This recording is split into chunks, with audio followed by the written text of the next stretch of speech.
Hello my lovely Namaste and welcome to February's wrap-up video.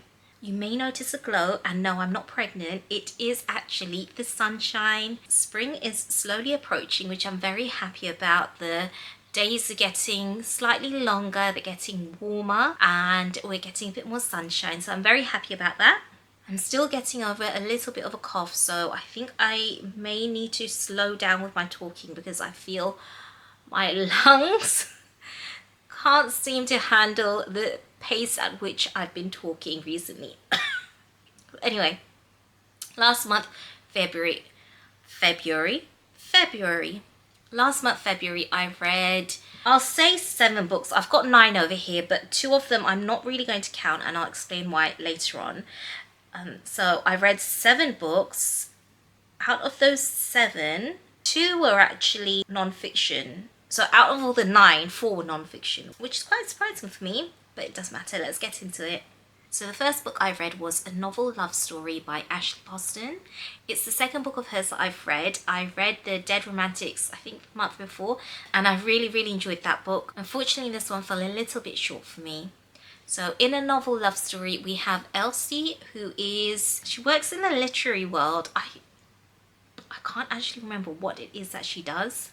Every year, Elsie gets together with some bookish friends and they go on this reading retreat. But this year, unfortunately, it needs to be cancelled because, well, for several reasons. But the main reason being Elsie's best friend, I want to say Poppy, that might not be her name, she can't make it, and then there are just several other group members that can't make it.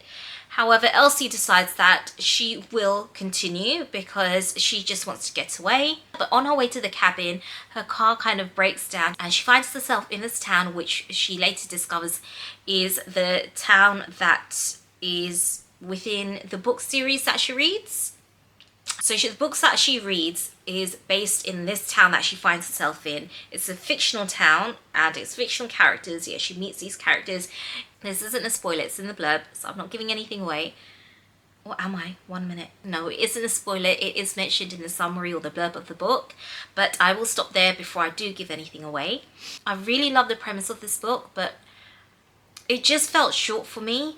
I didn't really feel much of a connection with the main character at first, Eileen, or Elsie as she's referred to, and at times when she was describing her relationship with her best friend, to me it sounded quite resentful. So I think maybe that was part of why I didn't warm to her as much, or not in the beginning anyway. And I just found that she was very self-aware, which I think is great, but it was quite repetitive in the way that she used to self-analyze herself. And then our MMC was Anders, and I just felt he was a bit flat. So I guess it didn't really help that both main characters just didn't really do it for me. And then the way they met, their story, I felt was lacking in quite a lot of chemistry. There was something lackluster about the story. The town itself, the small town vibes, the coziness, the characters of the town itself, those fictional ones, I really enjoyed reading about them. I had a fun time with them. It was nice to see how their lives were when they're not in the fictional world. That, I don't know if that makes sense or not. It was nice to see how their lives carried on and developed when it wasn't part of the fictional world. And I think close to the end of the story, I don't know if it was meant to be a big plot twist. If it was, it wasn't much of a revelation for me. But maybe it wasn't meant to be a plot twist. Maybe it was just a part of the story. But I feel like I've given it a lot of negative feedback. I did enjoy the book. It was just, like I said, a bit lackluster for me. But I'm glad I read it, and I gave it 3 stars. The next book I read was Binding 13 by Chloe Walsh, and oh my gosh, I was just so surprised by how much I loved this book. I was not expecting it. Knowing who I am as a reader, I had kind of just told myself that it's a high school based rugby romance. It's just not up my street at all, and it's a very big book, but I was definitely wrong. Our main characters in this book, Shannon, who is 15, and Johnny, who is he 17 or 18? I can't remember now. Actually, let me begin by saying that if you are thinking about reading this book, do definitely check the content warnings. There are quite a few triggers in here. What I'm about to say may be a little controversial, but I'm going to say it anyway. The way they talk about certain stuff in this book, I don't think it truly represents high school children. Johnny, our main character, he has a very, very mature approach to certain things and the way he speaks. So although the book is based in high school, I didn't feel the way that they talked or approached certain issues, it just didn't feel very high school-like. The relationships, I loved our main character Shannon and her relationship with her. Your rice timer is up. Be right back. So the relationships, I loved Shannon's relationship with her brother Joey, and also the bromance between Johnny and Gibbsy. The bromance itself I think was hilarious. Shannon and Joey, their relationship was so endearing. And our main characters, so Shannon and Johnny, their slow burn I thought was just so sweet, and I just oh, young love. I haven't even told you what the book's about. So we've got Johnny, our MMC, plays rugby at school, but he is, I believe he's scouted to play as part of like a big national team. So he is just very rugby focused. This is his life, this is his dream, this is his passion. He is very much about rugby and that's it. Until Shannon comes along one day, who has been transferred from another school. Well, not quite transferred. Her parents took her out of her previous school because she was being bullied. So she's been moved to this private school where her mother believes that she will be treated better. And that's how Shannon and Johnny meet. This book is just under 800 pages, but it does not feel like it at all. I've just gone and bought myself the next book in the series, so Keeping 13, and I've also bought Taming 6. Is it Taming? I think it's Taming 6, which is the third book in the series. That is how much I enjoyed it. Rugby within the book plays a huge role in terms of MMC's life goals, but it's not in your face. I don't know what I was expecting it to be. Saying that, I don't know what I expect any sports book to be about, or sports romance, because I had these similar connotations with Carrie Soto is Back. That's a book about tennis. Well, it's not about tennis, but our main character is a tennis player. It's almost as if I'm imagining the books to be a kind of non-fictional guide to the sport, which is not going to be. So I think I'm going to give sports romance books more of a chance. Like, I won't turn it down just because it's sports romance, which is really what I would have done previously. Anyway, I really enjoyed this book. I felt like the hardships that the characters go through are really well placed. Mentioned, do check the content warnings. There are several triggers within this book, so know that before you pick this book up. It is most definitely not a YA book. It is a book for adults. I would definitely say 18 plus. I've given it a 4.75 stars. It just didn't seem realistic enough to have someone so young speak with so much, as if they've experienced so much and like they are enlightened and wise about certain subjects. Having said that, I'm going through this little something about my rating system, and I'm thinking about possibly taking away the point ratings and just leave them as round numbers, in which case I'd definitely give it 5 stars.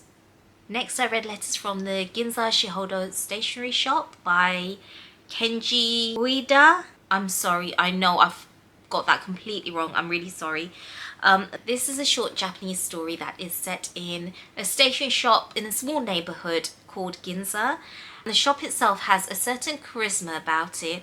If you enter, you will always find what you're looking for, whether it's paper of a certain texture, whether it's a pen that fits perfectly in your hand, or whether you don't know what you're looking for, you will leave having found what you needed, if that makes sense.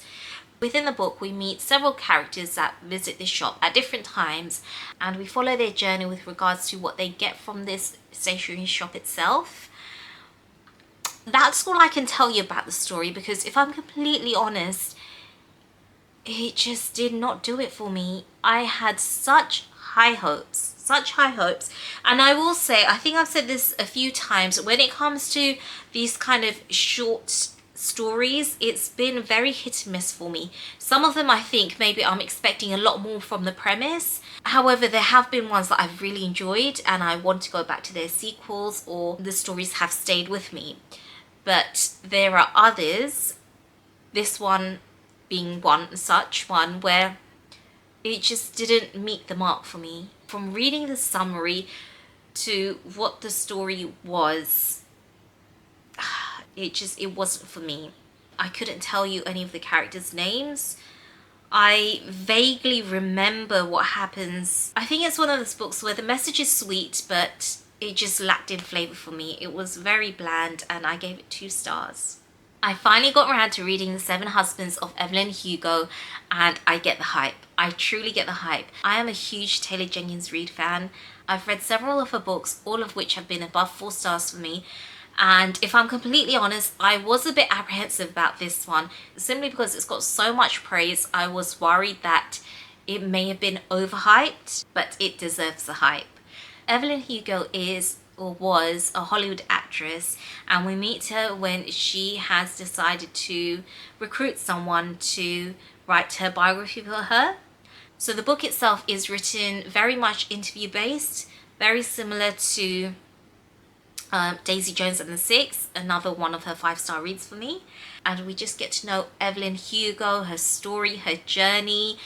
I feel like the book is, I was going to say, I feel like it's a very true reflection of how Hollywood was back in the day.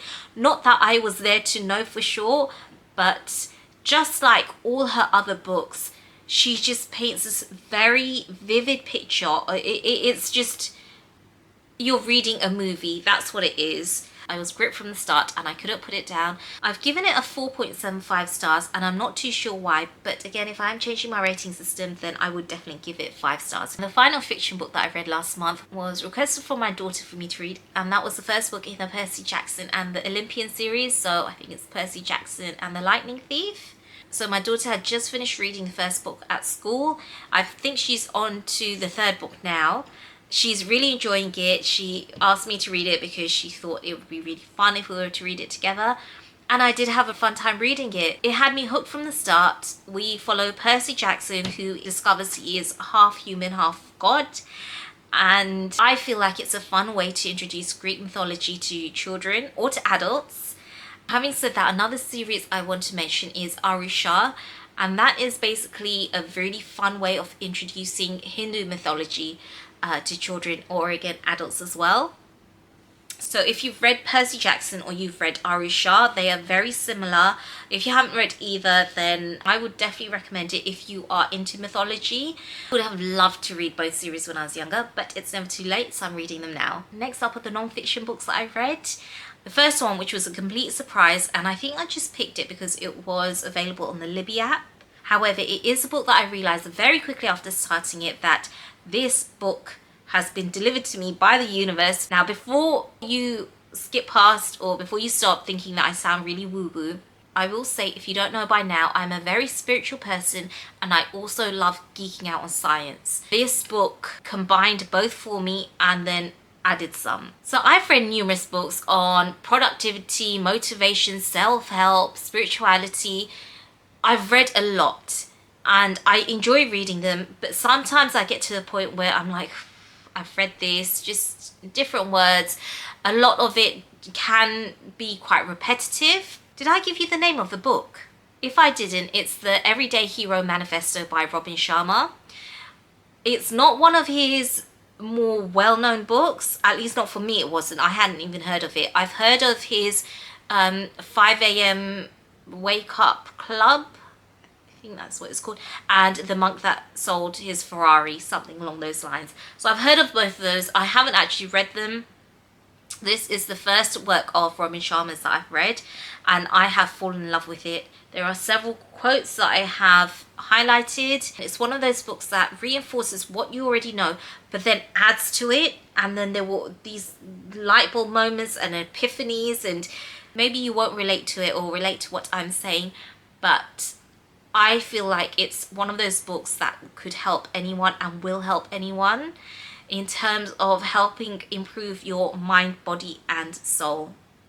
So it's a 5-star from me. I do actually want to go more in depth about this book because I just feel like it changed so much for me and it's been so valuable that I want to share that with others, but I don't think this is the video for it. The other non-fiction book that I read was The Good Immigrant, which is a collection of writings by, I believe it's 21 writers, put together by Nikesh Shukla. It's a collection of 21 UK writers who share their views and their experiences of growing up within Britain. I would really recommend listening to it because it's actually read by the people that wrote it. This was so eye-opening, thought-provoking, relatable. I really appreciated the vulnerability of, I always do actually, I think there's something about people speaking up and using their voice, especially when you kind of feel like you're going against the grain or you're saying something that hasn't been said before because it's taboo or it's just uncomfortable because people haven't heard it before. I did mention that I found this book relatable. I'll say I found some of it relatable, but there were parts where I realized I was so ignorant towards certain things, and that's, I think, why I'm also grateful to have this book, because it's just opened my eyes up to a whole new world. I just feel like it could be a small change, but these small positive changes lead to a better world, and that's the takeaway I have from this book. Finally, the 2 books that I said I wasn't going to really include, I will mention, and I'll tell you why I wasn't going to include them. They are both non-fiction books on writing. I have been wanting to write certain books, stories, memoirs for a while now, and I have tried previously. I've had a bit of rejection. I tried again, I had more rejection, and so I kind of put down the pen for a while, but I'm at a stage where I've become more resilient now, and I don't feel that you should just give up on your dreams just because of a bit of rejection.